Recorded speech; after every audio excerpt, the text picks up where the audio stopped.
ní kété tí àwọn èèyàn rí fọ́nrán Alhaji Wasiu Ayinde àti Laide Bakare tó jẹ́ òṣèré tí wọ́n rí níbi tí wọ́n ti ń sọ̀rọ̀ tí wọ́n ń jó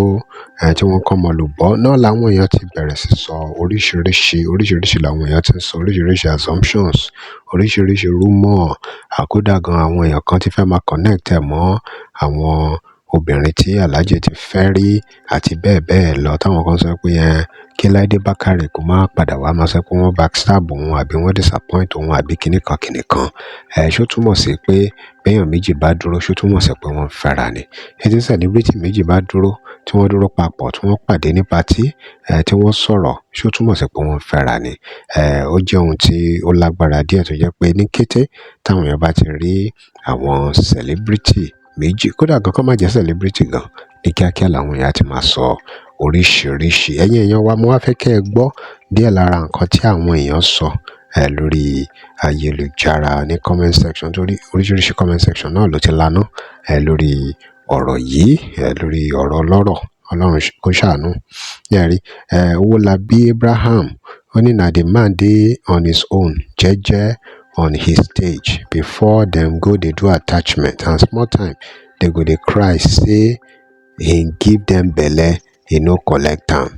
lára nǹkan táwọn èèyàn ń sọ lélẹ́yìí Mọ́ńkẹ́gìrì Mike ní Ganusi tún ti Ganusi na first person to jana eléyìí kò gádà rárá Amọ́lẹ́gbẹ́ Suliat ní please this one no concern me o na the house wey I rent oríṣiríṣi ọ̀tọ̀ ní nǹkan tó wọ́n máa sọ ọ̀tọ̀ ní nǹkan tẹ́lòmíì máa sọ lórí ayélujára eléyìí ní Jobike ó ní most of Nigerian actors are souvenir to the elite and they always make themselves available ṣé lóòótọ́ ni Adéoyè Henry ní thanks to God say their problem is not part of Nigeria's problem Adetutu Adeyemi ní wonder shall never end Dúrójayé Bisola ní maybe you guys are joking ìyá rẹ ní wàhálà be like bicycle àwọn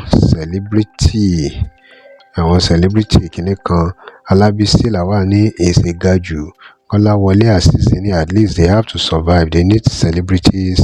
like them ẹgbọ́n ṣé tòótọ́ ṣé celebrities ni àwọn ni wọ́n fi ń survive ni àbáwọn wo ló ń lo celebrities láti fi survive Ọlánrewájú Ọláyínká ní so ordinary greetings has now become dating kò yé wa o àbẹ́rí báyìí kí ló dé tó jẹ́ pé àwọn èèyàn máa assume lóríṣiríṣi tó bá ti rí bó jẹ́ báwọn ń ṣe celebrity gan báwọn èèyàn ṣe kí ni irú mentality wo ni ká pè yẹn èèyàn wa Ọlánrewájú wá dáhùn ó ní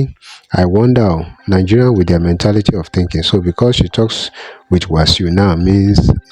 a lot in their mind èèyàn kan wá tún dáhùn ó ní ó yẹ kẹ́ ti mọ̀ wípé àwọn èèyàn eléyìí èébú ló ń bú tiẹ̀ Isaac Ayọ̀délé ní please allow K1 rest what is all these sentiments na only him be musician ọmọ onítọ́ní congrats Ọmọlára ní Gbémisọ́lá Àlàó ní ìranù yẹn actress yìí pọ̀ jù òṣèré pọ̀ ẹ tún gba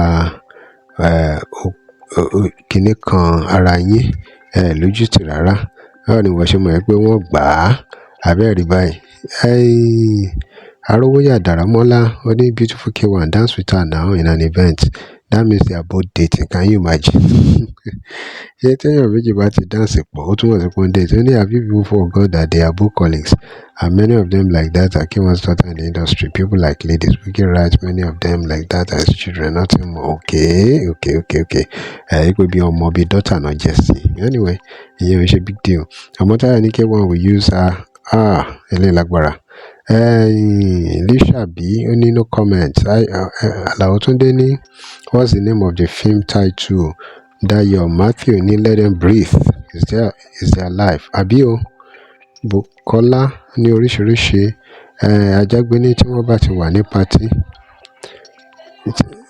Àjàgbé Kẹ́hìndé ní tí wọ́n bá ti wà ní patí Alhaji Wasiu ní oríṣiríṣi